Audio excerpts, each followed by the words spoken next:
Alhamdulillah Rabbil Alameen wassalatu wassalamu ala Rasulillah. Alhamdulillah. Now, there's a pivotal topic that I wanted to ask. It is about Marja'iyya, the authority structure. Now, could you please tell us about the Marja'iyya structure? Alhamdulillah. Salatu wassalamu ala Rasulillah. Some years ago, I was asked about authority in Islam and how authority works. Because we often hear people say that in Islam, there is no priesthood and there's no structure and so forth. But this is both correct, but also false. It's correct in the sense that we don't have a superstructure of infallible priests that don't get married and things like this. But it's false in the sense that we don't have any authority structure. Right. In Islam, we definitely have an authority structure. We have people who are in charge of the affairs of the Ummah. And these people that are in charge of the affairs of the Ummah are known by many different titles. Sometimes they're called the Kibar, sometimes they're called Shuyukh al-Islam, sometimes they're called Ahl al-Halli wal-Aqad, right? They're called by many different The titles. term Maraji' al-Taqlid wal-Ittiba' is another term, right? Yes, this is another term, right? And these are the people who are in authority. Now, when I first quoted this, I cited a statement from Imam Muwaffaq Qudama rahimahullah, his Al-Mughni, Sharh Mukhtasar al-Khiraqi, volume 10, pages 46 to 58, as well as volume 11, pages 380 to 391, and Imam Abdul Qadir ibn Umar al-Taghlabi's Nail al-Ma'arib, بشرح الدليل الطالب لنيل المطالب, pages 434 to 435. Now, I cited this for the marja structure, so that people knew these are the people that are in charge of the Ummah's affairs. This is what this should look like. And Allah subhanahu wa ta'ala blessed us because it brought more questions up.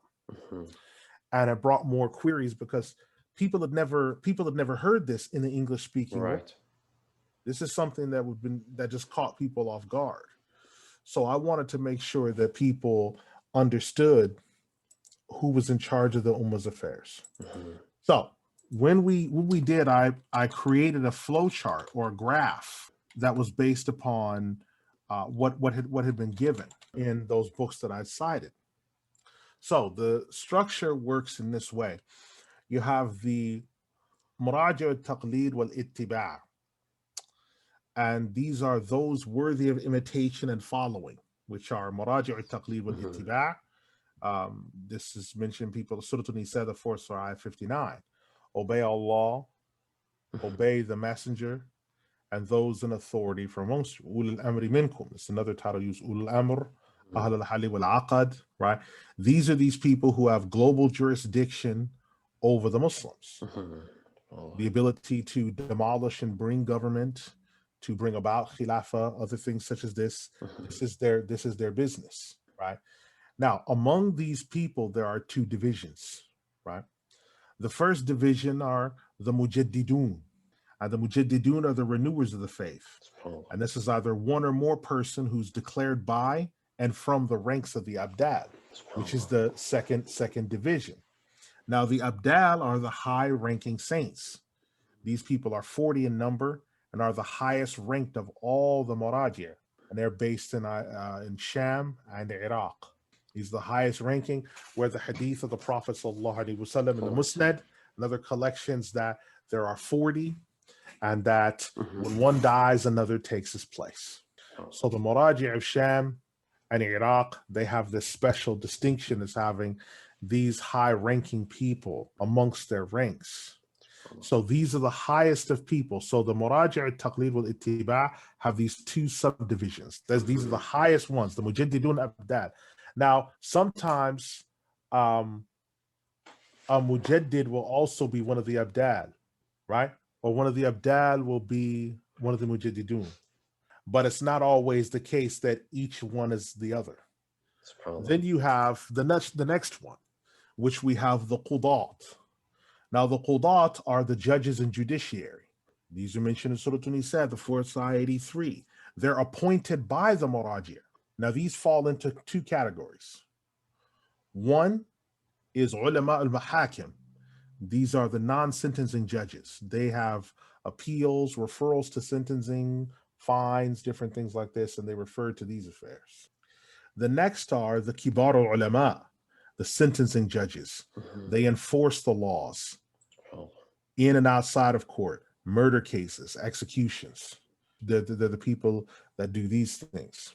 Okay, so now we've moved from global jurisdiction. So we're now talking, so we've gone from Maraji al-Taqlid wal-Ittiba, Mujaddidun Abdal, they have global jurisdiction. Now we go one step down, and we're talking about the Qudat. This is provincial jurisdiction. And so they'll have control over what's called an iqlim.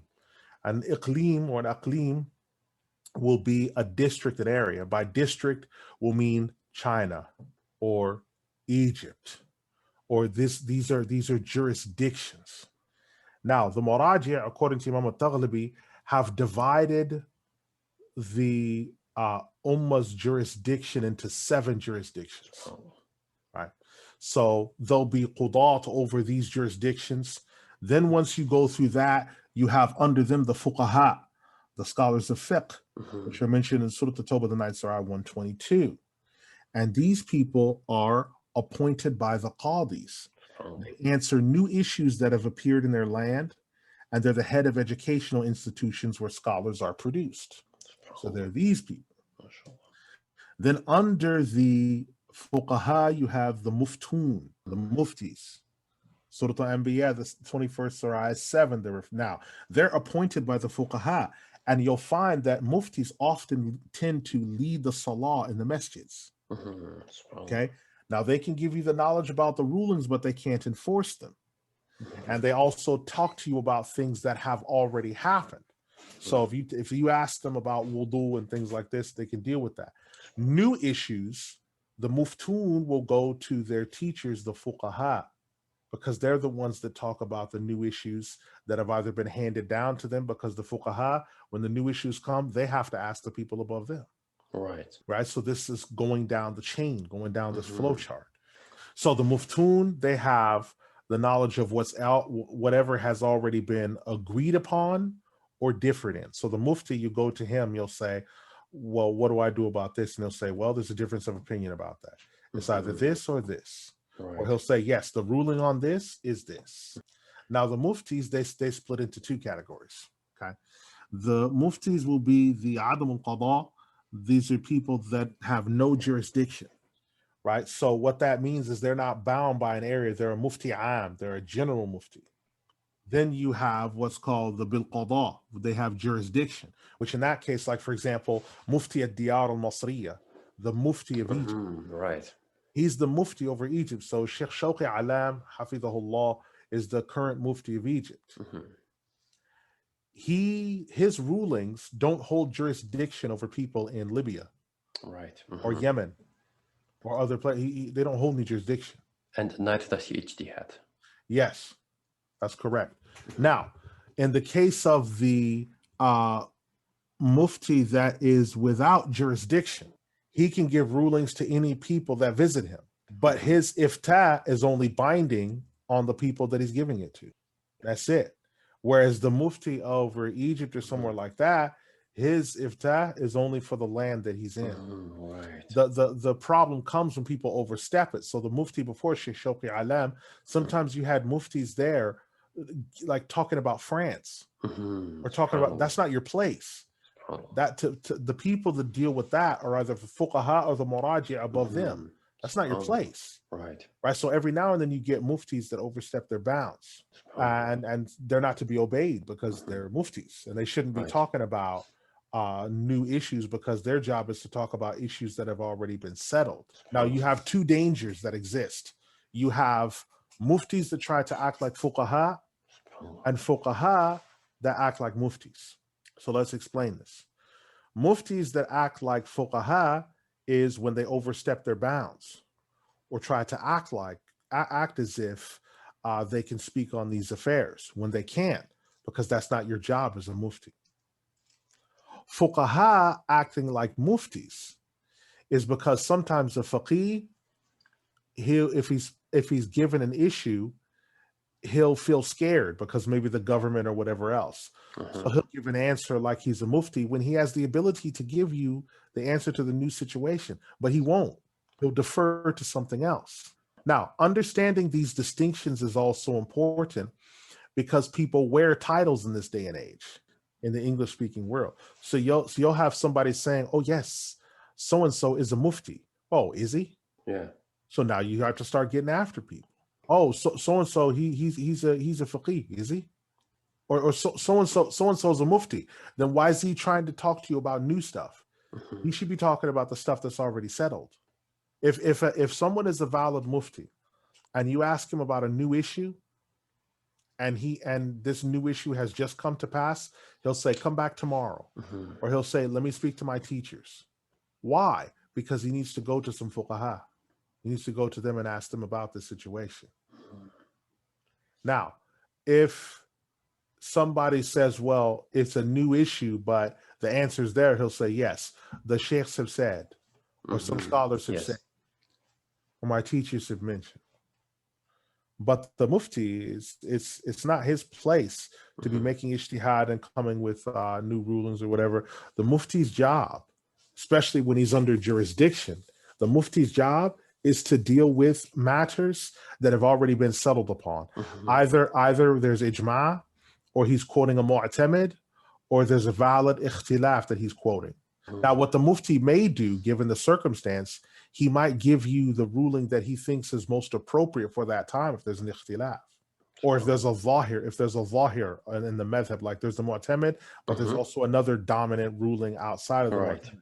He might give you that one rather than the mu'tamid because it might be the best one based upon prudence and consideration. Oh, so for example, a particular country might be struggling with a particular issue, and the mufti, he looks at the issue and he decides to leave the mu'tamad for something like the second opinion, which is easier. Yes. All right. Yes, because of requirements. So that he'll do. That he'll do because there's two rulings. But if it's an issue that has not been pronounced upon or spoken on before, he doesn't go and try to make ijtihad and everything. That's not his place to do that. So, for example, if someone comes and there's a new scientific discovery on surgery, for example, and this hasn't been answered before, he has no right to be answering that. That's correct. That's correct. He cites the people that answer that, or he cites the other people. Right? He says, "Come back tomorrow," and by that time, that'll give him time to confer with and to discuss with those people. Come back and say, "Yeah, the answer of the scholars has been this." I have one more question on the mufti. Here in the West, we know that a lot of people who even claim to be muftis are actually not on that rank. So you have mufti or fiqh councils, and I believe Imam Ramadan al-Bouti spoke against it. Yes. These councils, the Imam rahimahullah said that no one on that council has any standing in the shara. Right. SubhanAllah. Because when you look at these councils, all of these councils, they are civil engineers and attorneys, doctors, and dentists. And that's fine if you're going to be a dentist or attorney or doctor, but that doesn't make you among the people of fiqh. Right. There's all these fiqh councils and fiqh academies, but you'll find that they're forcing through the divorces when the ladies are still in their haid, and a woman is still pregnant, but they're saying her iddah is over, and all these other things. Why are you making these grave blunders like this when you're supposed to be these big fiqh councils? And they give money to the masajid, zakat al-fitr to the masajid. Yes. These kind of and they'll hand it off, and they'll take it as well. Sometimes what'll happen is, "Oh, well, we collected this for you today," when this man might be a dentist or a dental assistant who's making $100,000 a year. He's not in any financial stress, and they're giving him zakat al-fitr money that they've stolen from the common Muslims that they were going to give to the masjid that they stole, but instead they decide, "No, we're going to give you some of the stolen money. You take some of the stolen money." And he's like, "Yes, this is permitted." No, it's not. This is not right. Subhanallah. because these are the people that have committed all these actions and these blunders, and they lie about affairs that they shouldn't be speaking on.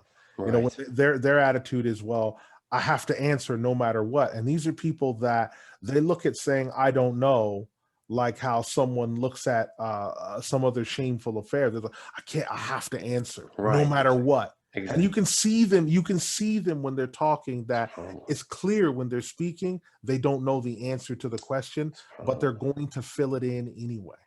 They're going to answer and fill it in anyway. And this is actually to so-called avoiding an embarrassment in the public. Well, they think that by saying I don't know, or that requires research, that takes away from what supposed rank that they've amassed for themselves, or it takes away some huge value that they've attached to themselves. That's what they think. So I better do this, and so everyone says, "Oh wow!" Whenever I ask the sheikh, he has an answer for every single thing. That's not a good thing, because absolute mujtahids before said that they had to research or think on a matter, and they had the whole corpus of evidence in front of them. Or sometimes they'd say, like Imam Ahmed would say, this is not the time to answer that yet, because maybe the circumstances, you know, he was waiting for the rest of the matter to play itself out before he spoke on it. Or sometimes he'd say, I will leave that for the later age to answer, because the conditions aren't conducive to that. Right. But you have people that feel that they have to answer even more, and they have to say even more, and I better say something and do even more. And, you know, the fatwa collections become larger and larger and larger. And sometimes he's asked the same question. Some of these muftis, he's asked the same question, and he gives two answers, and neither of those answers is correct according to the Shara. Then you get people answering questions that contradict ijma, because one of the things about being a mufti is when you're looking to do this, is that the answers that you're giving are bound, like as I said, by things that have already been answered.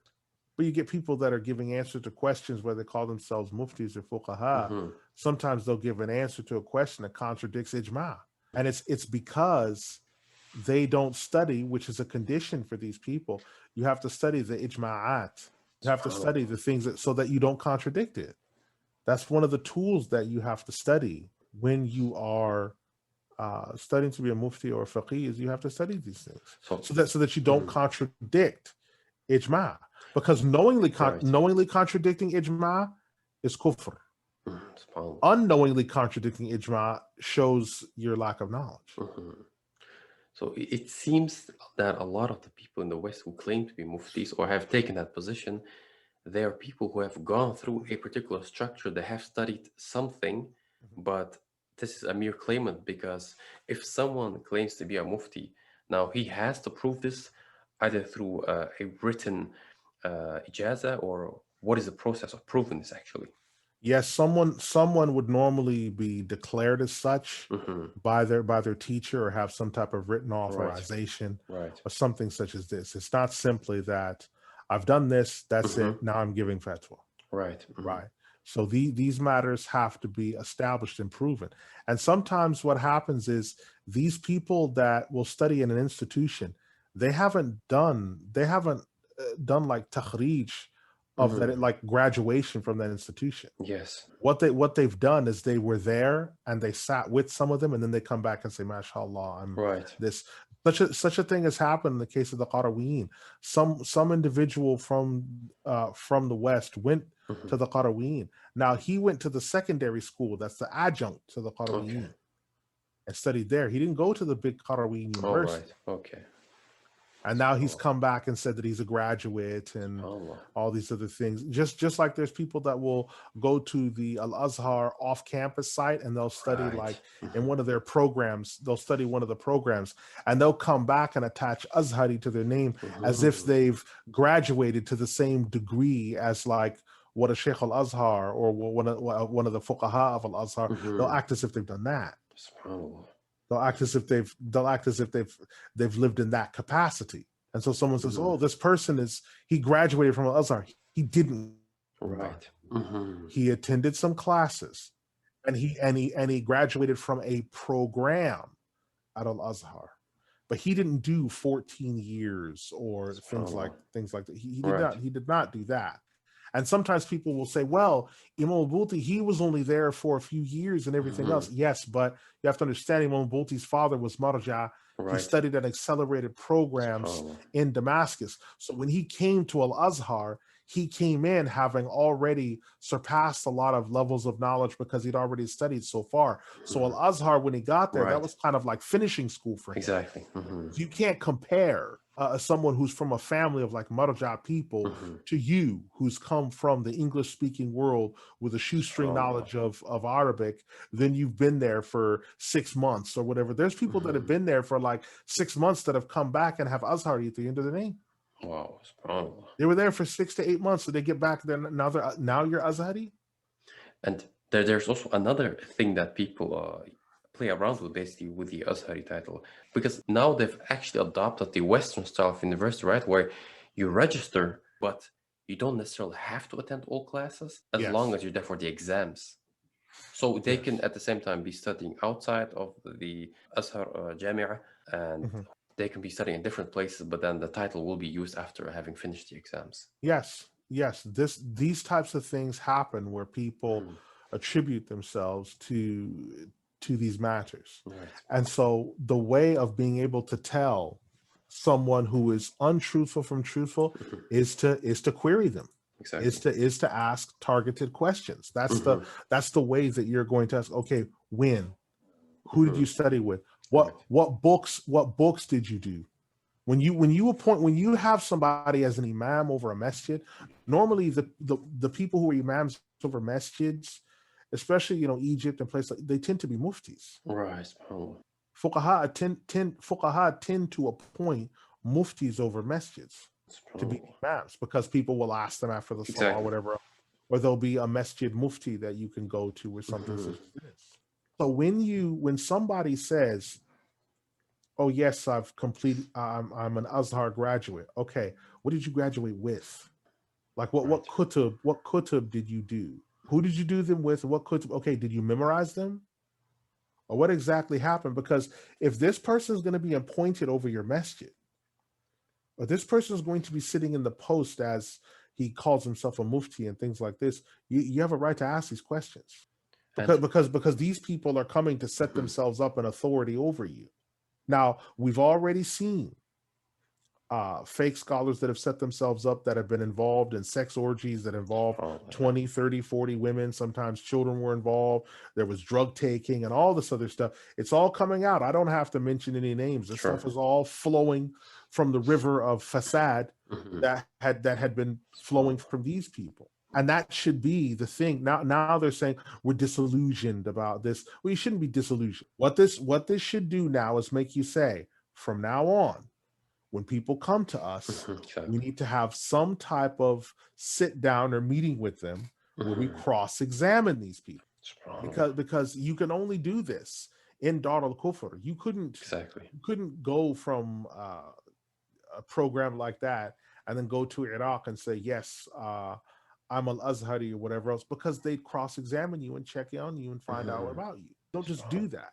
But in a land like this where the one-eyed man is king in the land of the blind, people can do that.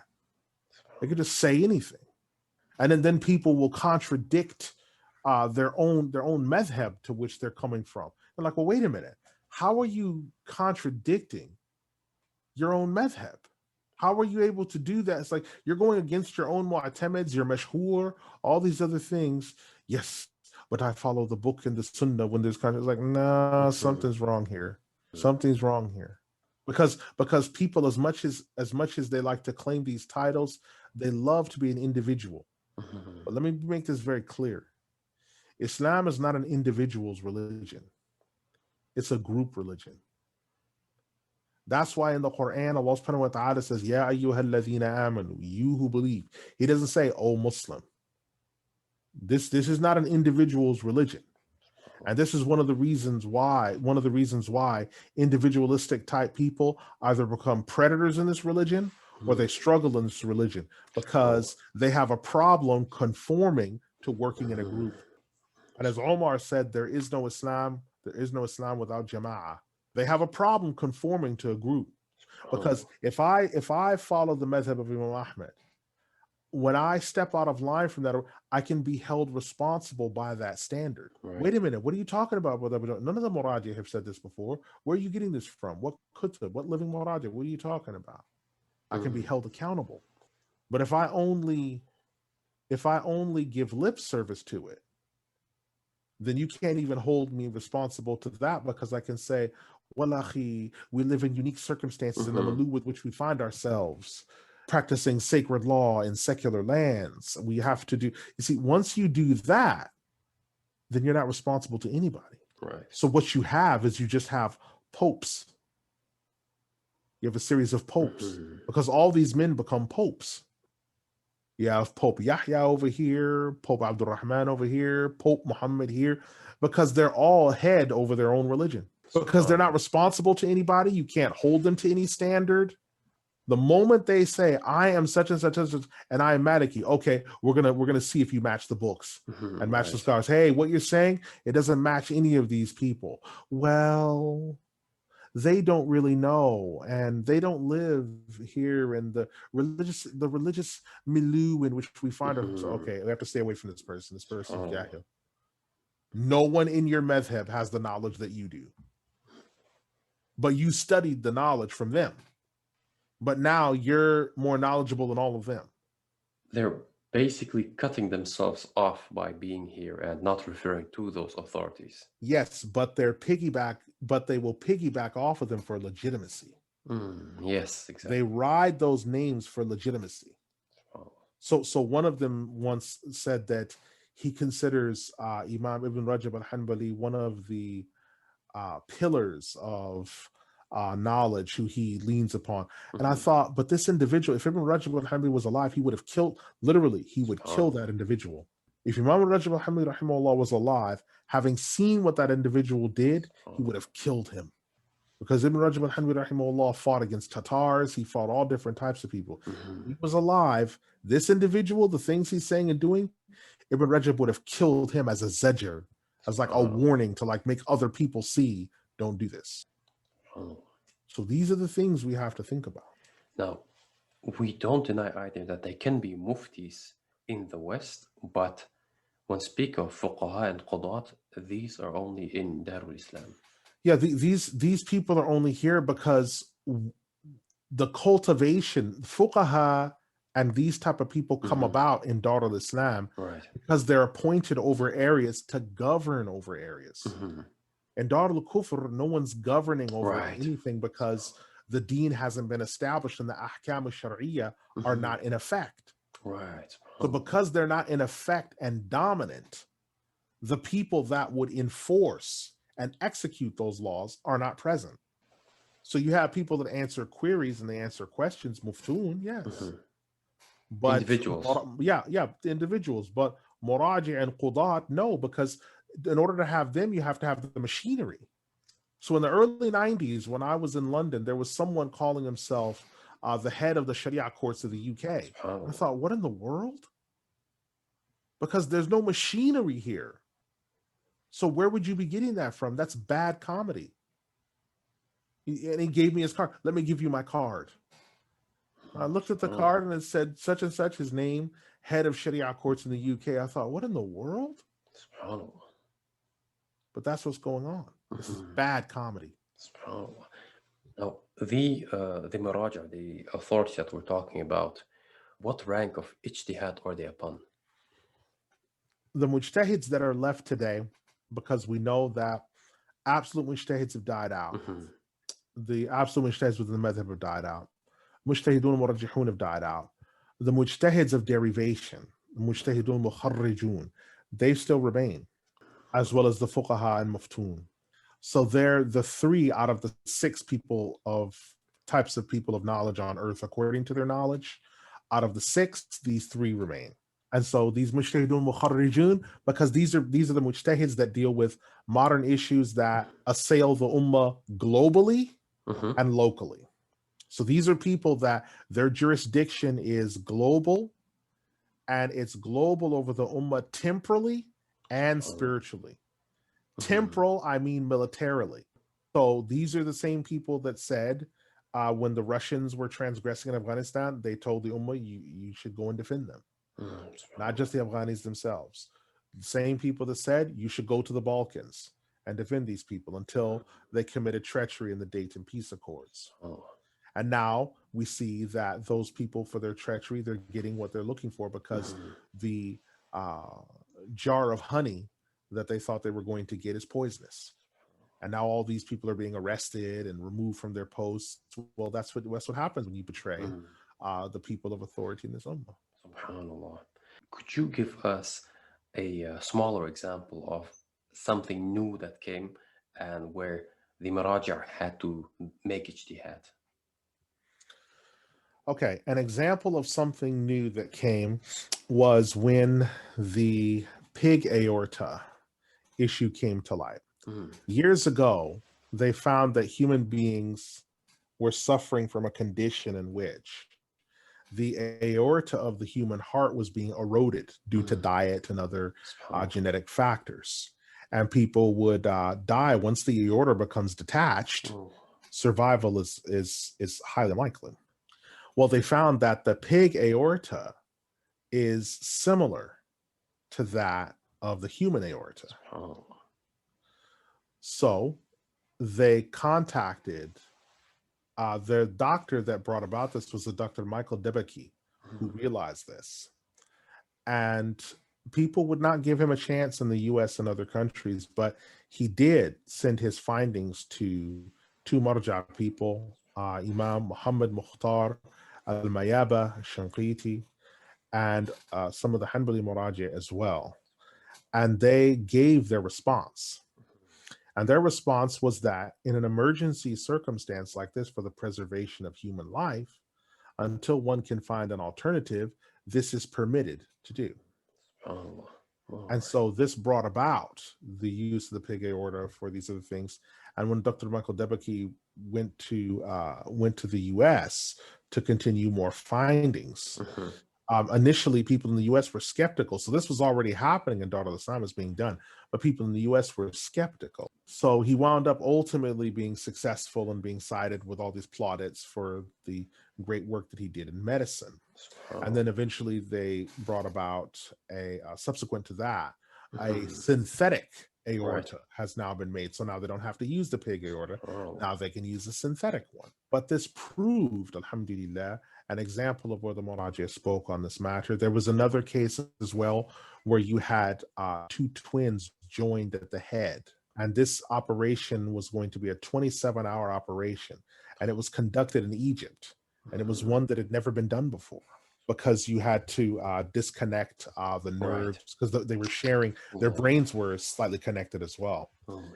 And it would involve freezing them and then working very swiftly to disconnect everything and then bringing their heart rate back up and so forth.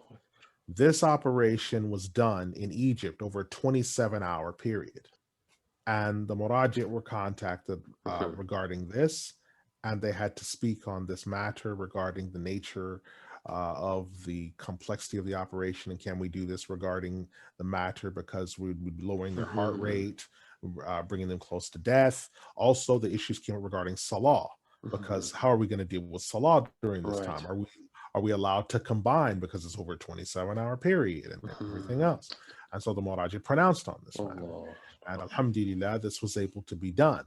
Now, this opened the door for an operation that would later be done in the US.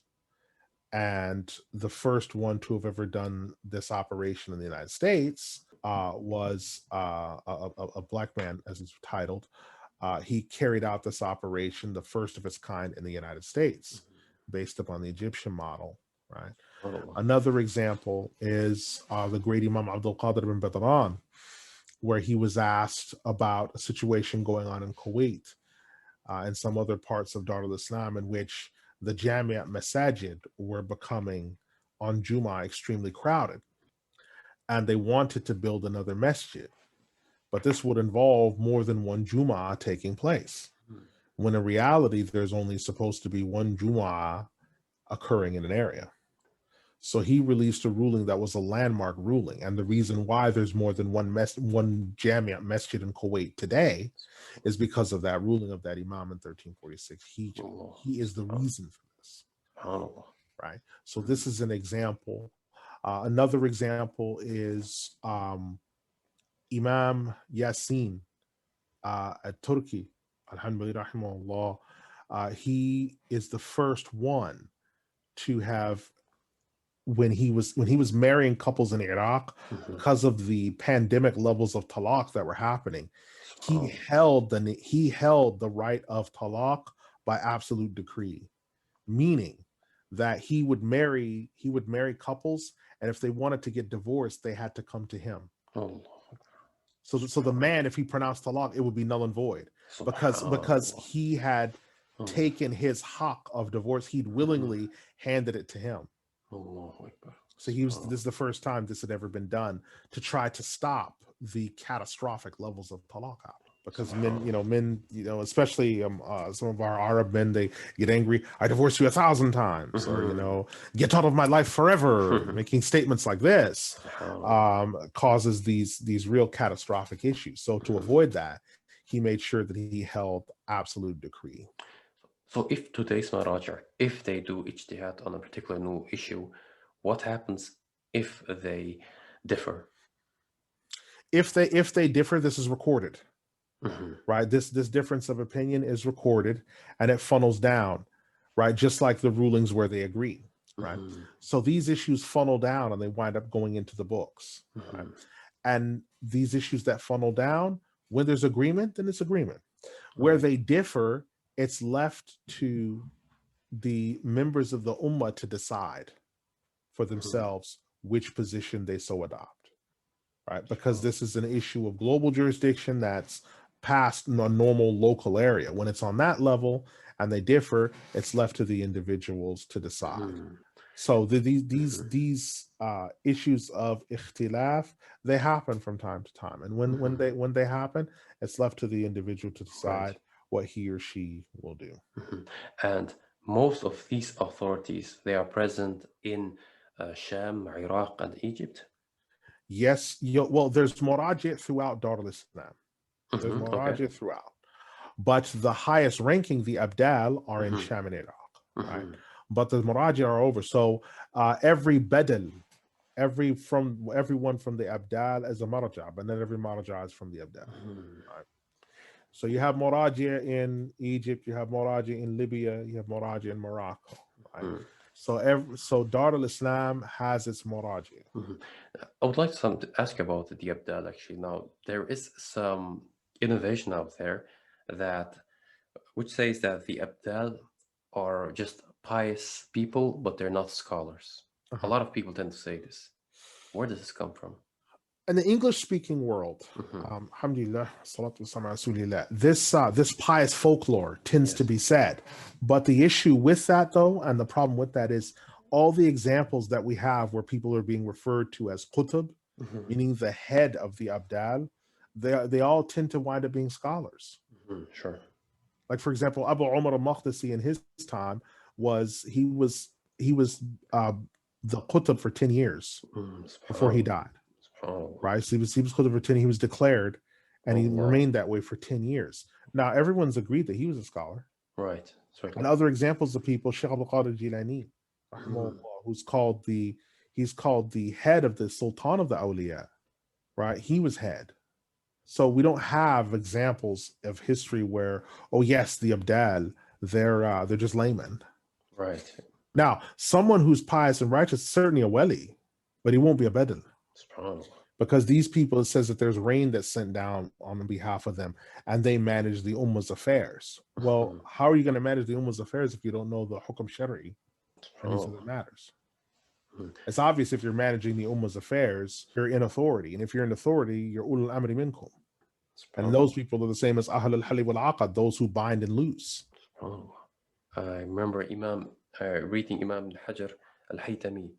He made a statement on this, that he said that the Abdal, he said they're the most learned, and that they know the inner and the outer. It's not only that they know the inner, and he even mentioned that there are people like Imam Abu Hanifa, like Imam Shafi, like Imam Ahmad and Malik.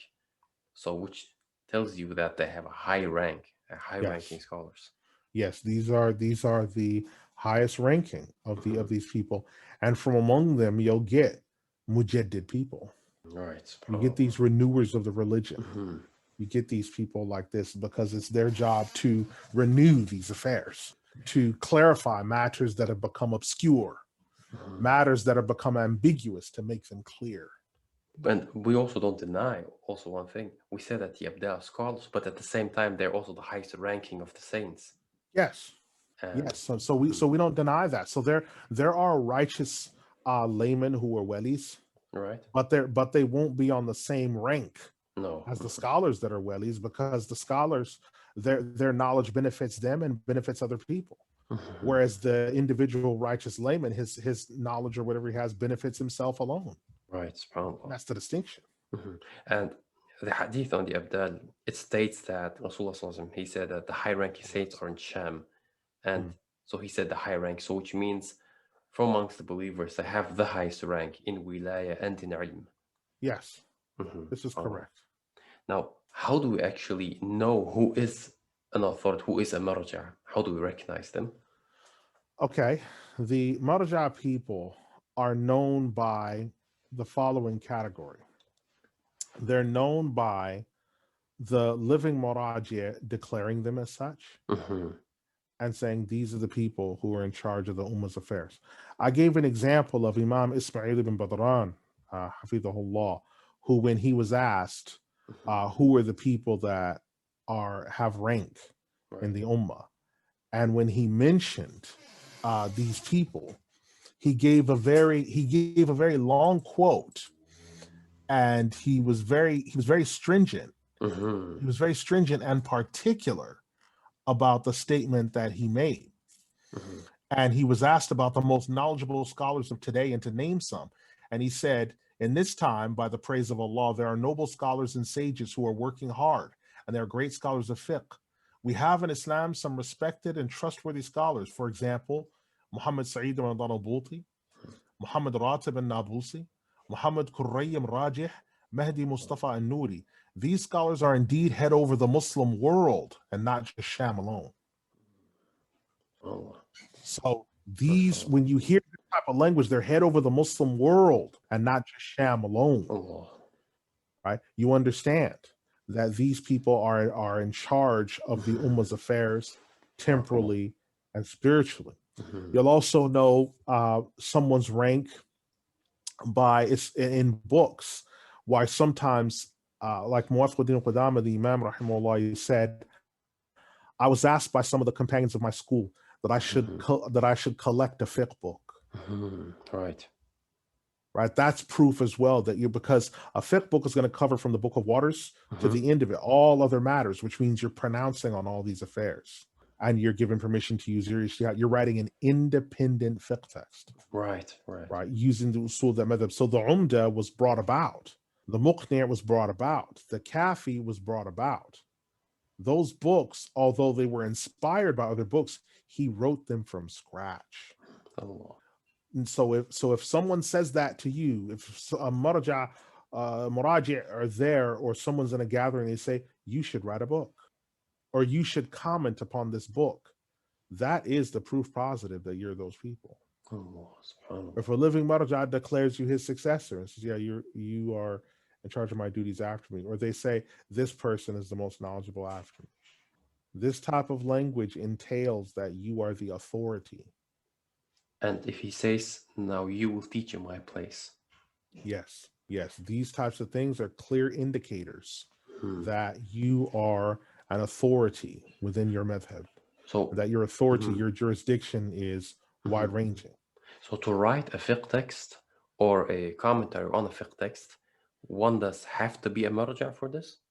You don't have to be that, but if you're told to, right? If the high-ranking people, the marja people of your school tell you, you should write a fiqh text, you should do this. A hashia may just mean that you've written some notes that will assist people.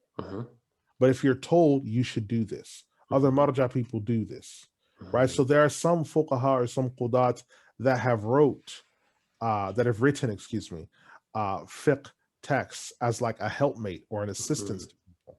Right. But for the most part, most of the time, and they'll indicate in the beginning why they've done it. But most of the time, as the Marja language is used in the beginning, that's the clear indicator Right. that yes, you are the one that is responsible for this. And it's not that we will find muftis writing fiqh books. No, you're not going to find muftis writing fiqh books. They'll Mhm. teach them. Okay, They'll yeah, teach fiqh books. And they'll clarify statements that are in there. Oh, the imam, when he says this, he means by that this. Right. Because he understands the terminology, but they don't write, because that will involve giving rulings on new issues. You Sure, heard it yeah, said this before. However, it's this.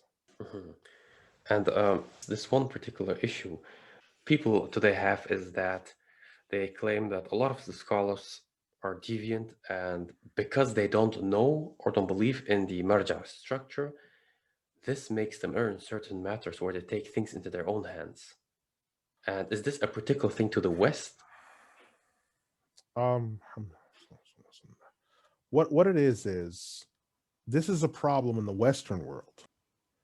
Everybody knows in Dar al-Islam that there's a structure in place that you have to follow a pecking order. It's mainly these people in the Western speaking world that do these types of things, that say, oh yes, I don't have to listen to anybody.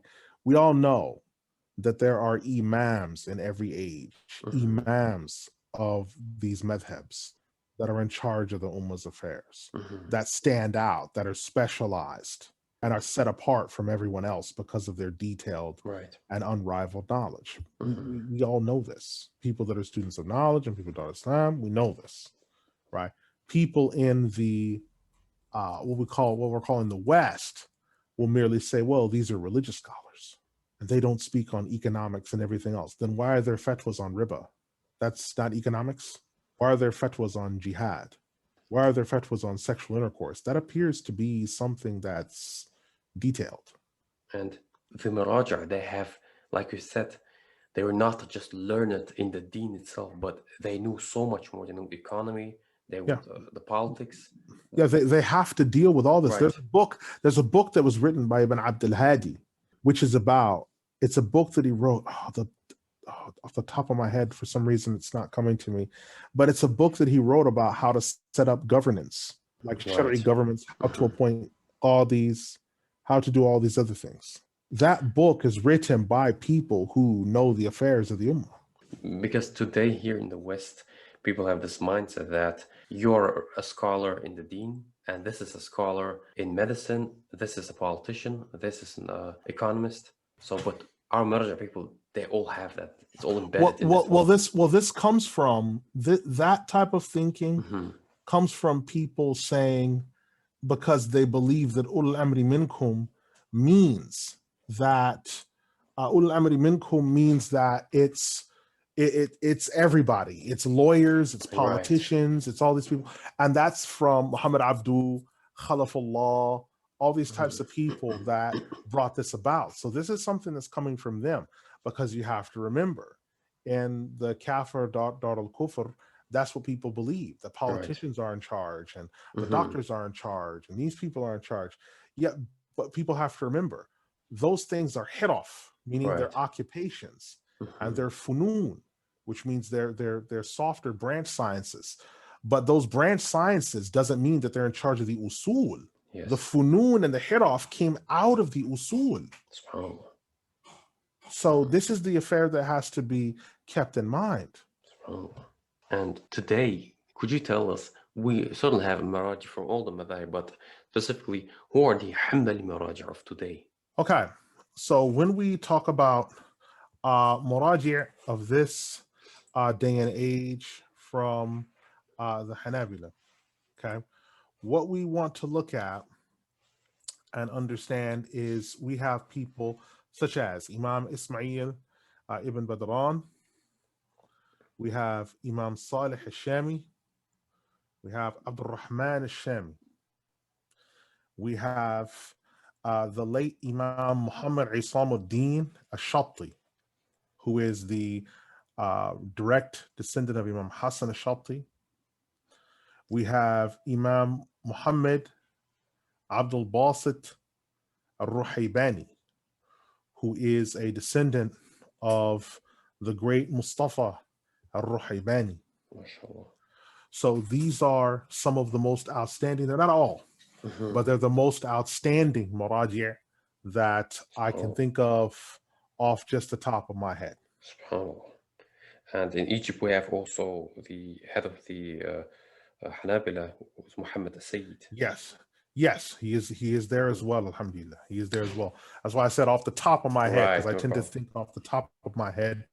But there are more than just them. You have Maraji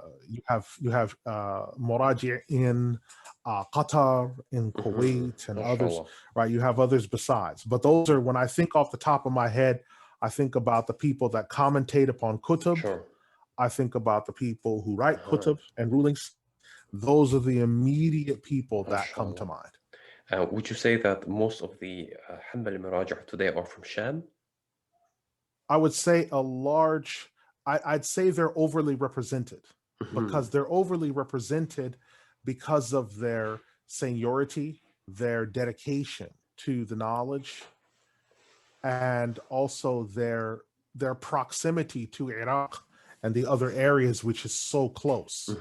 Because it's because of that that they have an advantage, because Arabiya, the Maraji of Arabiya and the people of Arabiya generally refer to Sham and Egypt when they require necessities. They don't have their own riwayah per se. They refer back to them, Sham and Egypt, right? Because the madhhab for the past 900 plus years, it's fallen down on these two areas, Sham and Egypt. So Imam al-Futuhi is an Egyptian. Imam al-Hajjawi is a Shami from Palestine, right? Al-Bahuti is Egyptian. Al-Karmi is a Shami, right? So that's how it's been for the past several hundred years. And when they differ, then people go with al-Bahuti. When al-Futuhi and Hajjawi differ, then you go with al-Futuhi. So the fatwa is with the Egyptians. And so that's why they've had that strong history. And the Banu Qudama family, they are all Palestinians? These are Palestinians, yes. Palestinians. Now, before I will proceed with the next topic, is there anything you want to add that I didn't mention about the Maraji?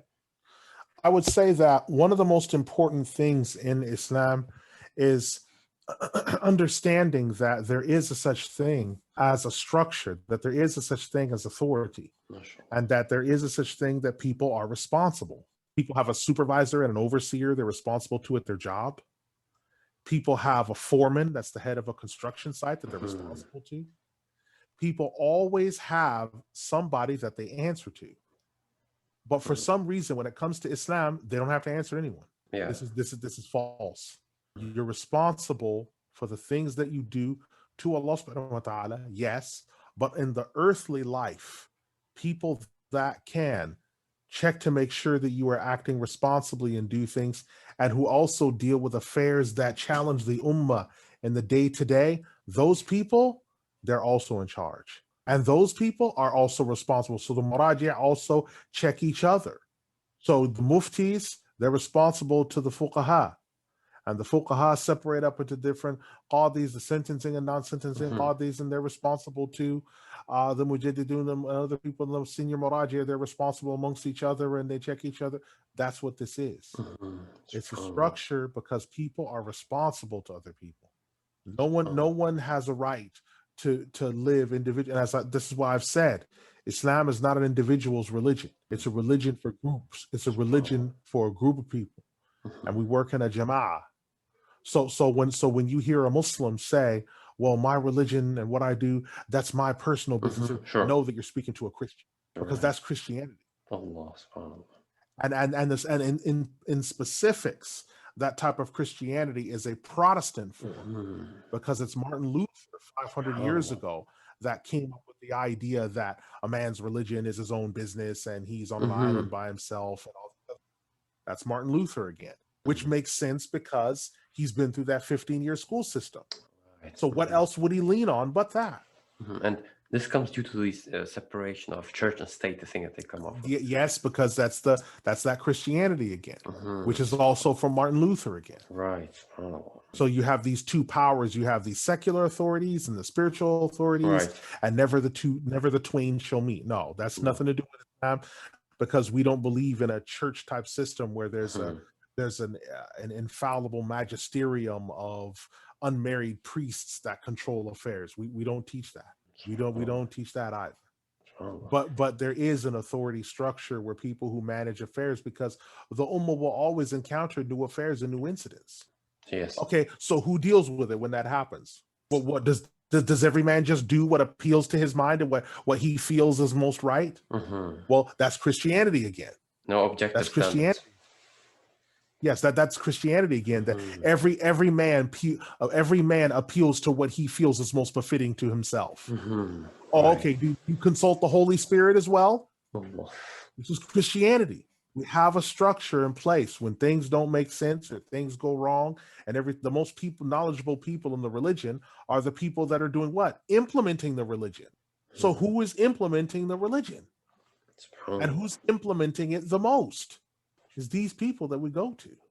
And we had them from amongst the companions who were the mujtahidun. And that's correct. So this was since the beginning. We have had Maraji. Since the beginning. And I mean, we had the Prophet sallallahu alaihi wasallam send out Mu'adh ibn Jabal. Right.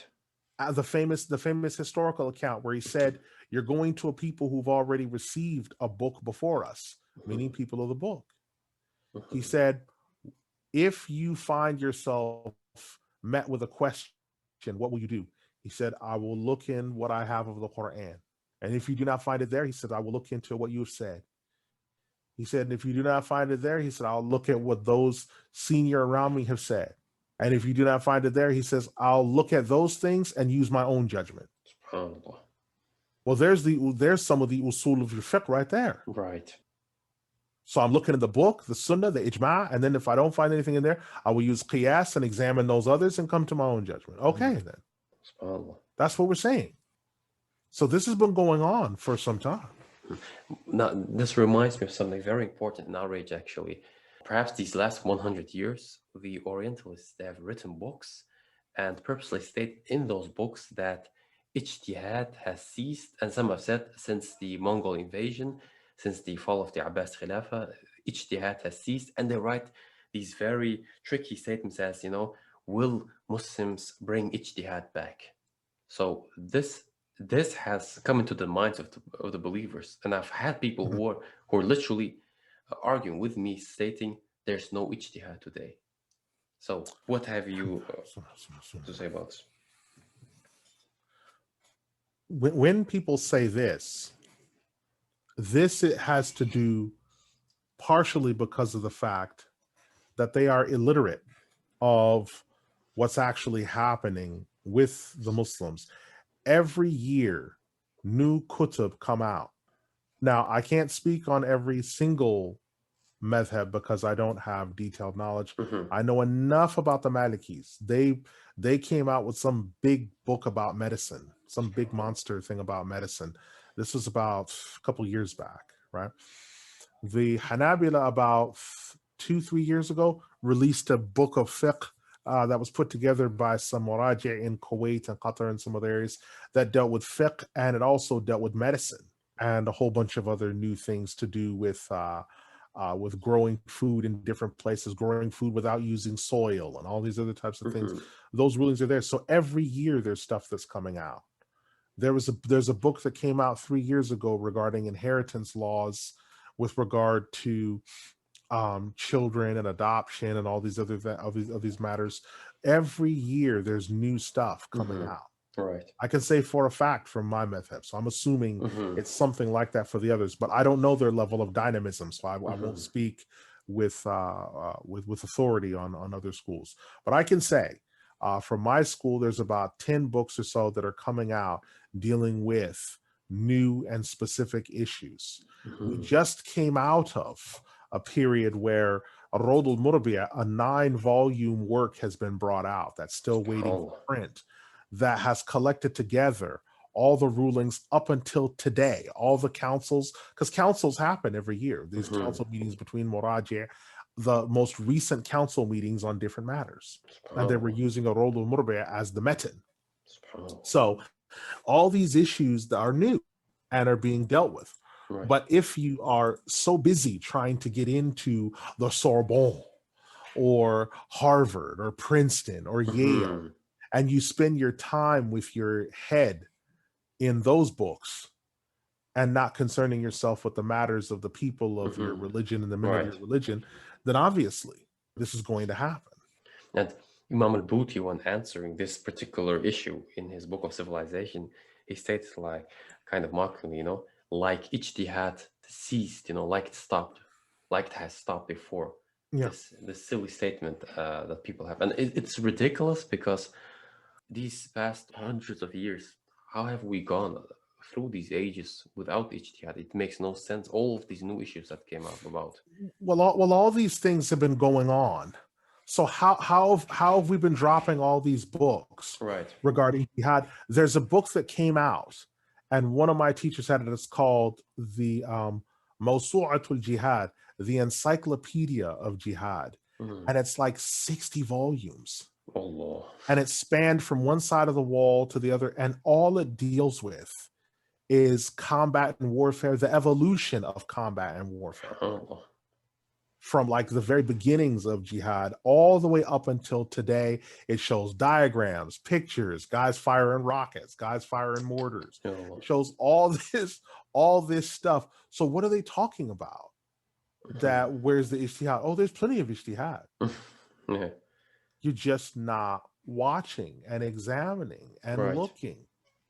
But because and this goes back, if I can quote a statement from Ahmed Shakir rahimahullah, the big muhaddith.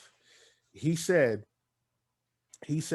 and this is his statement: someone who spends his precious time studying the laws of the kuffar, of the Americans and the Europeans, who are the Tatars of this time, someone who spends his life doing this and entertaining himself and writing down these laws and spending his time on these laws, has already broadcast his ridda, his apostasy, and his major kufr. SubhanAllah. Now, I want you to reflect on that point that he made and think about how many Muslims every year study to become barristers and everything. I just want you to think about this. And they live their whole life by this. Now, the response that comes from that, but what if Muslim brothers get put in jail? There need to be people who understand the legal system enough to go in there. What, there are no Jews that understand the legal system? There are no Christians that understand the legal. Listen, they're the ones that built this legal structure. You're not going to know it more than them. Let me make this very clear. There was a point several hundred years ago where it was not permitted for Jews to live in England. And it was also not permitted 500 years ago for Jews to have any job except dealing with riba and banking, because they were seen as dirty industries. If you do anything for 500 years, it doesn't matter who you are, you get really good at it. So the apparatus of mercantilism and the riba-based system, that entire apparatus, its innovations and where we've reached with it today, has been disproportionately managed by the children of Israel. SubhanAllah. Now, you immigrating into the Kafir countries in the 50s and 60s, you're not going to outwit them in 50, 60 years with a system they've spent 500 years constructing. Absolutely. So when someone tells me that we need people that acknowledge this, no, what you need is a Jewish lawyer. Because no, I'm being completely honest. They built the structure. Yeah, I agree. Rosenberg, Teitelbaum, Horowitz, Lambert and Sons, they're the ones that built this monster structure. Wow. And in banking, when I had to open a bank account, because I tried to resist having one for the longest time, when I went into my branch, I sat down and the guy explained to me, he said, listen, I'm Jewish and I know that as a Muslim you want to avoid interest. Let me show you how to do it. Wow. And he because it's their system. Right. You need to pay it by this time. You need to do this by that time. You need to do this. It's their system. If you want to understand how this thing works, you sit down with the builder. That's why when we want to get married, we do what? We go to the girl's parents, don't we? We don't go to the girl. How do you work? How do you function? What were you like in childhood? She doesn't remember that, but her parents do. Her wali does. We do all this other stuff except when it comes to Islam. Right. We don't go to the builders of anything. We don't go to the maintainers and gatekeepers of it. We say, I'll figure it out myself. Yeah, we're all Maraji mujtahidun. Yeah, all these people, they make this assumption. But the people that are running and chasing after this legal systems, are you aware that these are people that are fluent in Latin, which is the language of a lot of these legal strictures? I mean, England still, every law it passes every year, they still write it down on vellum parchment, akhi. Really? We're not privy to that. English people are privy to that. You're not even part of those conversations. You think your minuscule and pathetic study of their legal system that somehow you'll reach the same level as them, and they've been maintaining the system for 500 years. You're not going to beat them at this. Any more than Nimrod Hurwitz, who studied the Hanbali Madhhab for 40 years. He might be more knowledgeable about me in certain areas, but he's not going to beat me. He's not going to beat me. Subhanallah. Because I've done more hifz and examination in depth than he may have done. Certainly. He might know some more about manuscripts in some areas than me, but Nimrod Hurwitz, there's no way that Jew is beating me in the understanding of the machinery and implementation of the madhhab. Yeah, because we've been doing this for 1,200 years. Yeah, there's no way he's going to beat me. Right. I would rattle him. He wouldn't just if we were talking about the names and dates of when people died, I'd kill him about that stuff. He'd be struggling between the Gregorian and I would kill that guy intellectually. I'd kill him. Yes. But just as much as if I tried to tell him about the Shulchan Aruch written by Yusuf Karro. He intellectually, he'd kill me. Yeah. If I tried to tell him about the Jewish legal canon, and yes, the Shulchan Aruch, it says this, but Moshe Isserlis, he says it, he'd kill me when it comes to the halacha. He'd kill me about the halacha. Yes. I'm not on any level to deal with the Jewish law. But sometimes we as Muslims think we will go into their system. We won't change at all, but we'll somehow make a change within their system. The problem is you try to go in to change the system and the system changes you. You don't even, it's like many of us don't even understand in the English speaking world, we don't even understand the undergirding principles of like the legal system that we're trying to go into to study. Like people are studying English law, but they don't understand Stroud. They haven't read Stroud's law book. They've never read the Magna Carta. They've never read the 1689 Bill of Rights, the 1701 Act of Settlement. They've not read any of like the foundational structures that undergird the English law, the English common law. They don't know. People in America, they haven't read any of the founding documents, but they're running around and think that they can practice law, and they don't understand the underlying assumptions of these legal systems. So how do you think you're going to be able to, yes, I can be a benefit to people and Muslims? How? You don't even understand how, you don't even understand the goals, because every legal system has goals, it has structures, it has undergirding principles and expectations of the people. Let me give you just a very short example. When you go into court in America, you might face a jury and you'll have an attorney or a lawyer. Why? Because you're viewed as a minor in the law. They'll be talking about you in the third person masculine singular, like you're not there. They only address you. Can you please confirm your name? Can you confirm your address? Will you be here for the date? Then they put you on bond, which means, are you allowed in the street or not? Oh yeah, he's on unconditional bond, which means you can be back out on the street. You're innocent until proven guilty, but you can be arrested and held until your court date. Right. That's the undergirding principles of that legal system, that you're a minor according to the law. You're a minor. You're a child, even if you're 50 years old. That's the undergirding principles of their legal system. In the Shar, you don't have an attorney. You represent yourself. You're addressed by the fuqaha or the qadi or whoever is in charge of the court. You're addressed, did you do this? Why? You're not held in jail until your court date. You're free until you're judged guilty or whatever else. Now, if you try to run and you're a flight risk, now you're grabbed and held. But we also don't have a history of permanent prisons. We never had penitentiaries or prisons. The Abbasids started building those. We never had that. Because the type of punishment that you receive is on the day that you're found guilty. Right. So if it's been proven categorically, yeah, you stole. Okay, now we're going to cut your hand. And if you try to run, we're going to get you now because you're trying to run away. And you owe. But up until that time, you're still free. You're going home with your family and everything else. It's a completely different understanding. Our legal systems are completely different. So even when a Muslim says, well, there's a lot in common, you're a fool because you don't understand anything of what undergirds this legal system. I know that if I get grabbed and arrested in Qatar or whatever else, I can go to court. I know what they're using. So I'm gonna read through Al-Muntaha that night. Okay, what am I gonna say? How am I gonna phrase what I'm gonna say?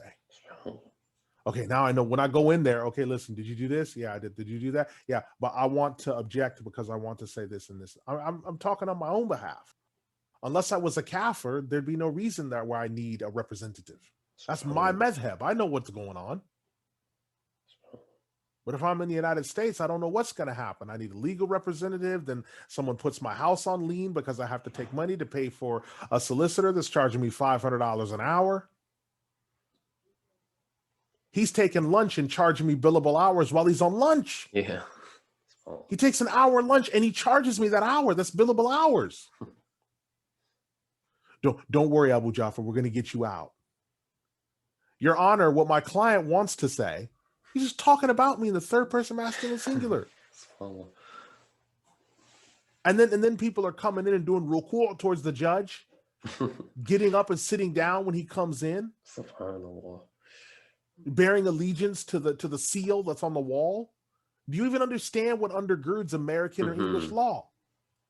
I saw a solicitor get up to leave the courtroom for some reason. Before she left the courtroom, she turned, faced the judge and made ruku' and then walked out. I said, I can't do that. So I had to act as a character witness for someone in court. I said, listen, I have to stand. I can't sit down. I'm standing the whole case. I'm sorry. I can't do it. Okay, sir, that's fine, but we don't understand why you're doing that. I just have to. I'm not sitting down and getting back up. I'm standing the whole case. Because I'm not going to give you ruku' or sajda or salute. I will address you as sir, but you're not your honor, your eminence and things. I'm not doing that. You don't have that right. See, these are all things that we should know in our shara. These are all things that we should know. Yes. But we think we're going to study this system and somehow get one over on them. True enough. Maybe one day I'm speaking your language. Let's say I learned your language and became fluent. Maybe I might catch you one day with a word that you hadn't heard before in your language. Yeah. But that's not the other 99%. The rest of the 99% of the time, you've got an edge on me. Sure, yeah. Been speaking this language your whole life. I might catch you with one word. Oh, did you know this word? Haha, I got him wrong. I got Brother Iskander. You didn't know this word. Yeah, I got you that one time. But the rest of the 99 times, you got me. Yeah. So this is the thing. People assume that because they got one victory or they knew one thing, that makes them masters of the law and everything else. Yeah. Your best option is to try to survive and try to surf your way through. MashaAllah. Jazakallah khairan.